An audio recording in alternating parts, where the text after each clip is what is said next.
আমি জানি আপনি নিউ নিউ এক্সপেরিমেন্ট করেন, নতুন নতুন লুক দেন, যেটা সচরাচর কেউ করে না। আমাকে বলবেন এই লুকটা কি কারো থেকে ইন্সপায়ার হয়ে নাকি একদমই নতুন দিয়েছেন আজকে? না, এই লুকটা আমি দেখেছিলাম, মানে সিমিলার না, একদম সিমিলার না, হয় না।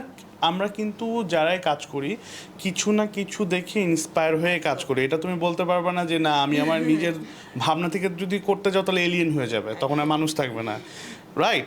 সো এই টিকটিটা হয়তো কারো ডিজাইন করা, এই হেয়ার স্টাইলটা কারো ডিজাইন করা, এই ড্রেসটা কারো ডিজাইন করা, কিন্তু কম্বিনেশনটা আনতে হয় নিজের ব্রেন খাটিয়ে যে আমি কিভাবে বানাবো। আমি অনেক মেকআপ আর্টিস্টকে ফলো করি, যেমন কাশিসের যে জুয়েলারি ডিজাইন, আজকের ড্রেসটা কিন্তু কাশিসের মতো লাগছে, মানে ওর কনসেপ্টে একটা লুক দেওয়ার ট্রাই করেছি। আবার আমি অনেক সময় সাব্বাসাচি একটু ওকে গ্লাস পরিয়ে দিলাম, একটা শাড়ি পরিয়ে দিলাম, মানে একটু প্রিন্টেড রাখলাম। তো ওই রকম ট্রাই করি যে একটু ডিফারেন্ট কিছু করার জন্য।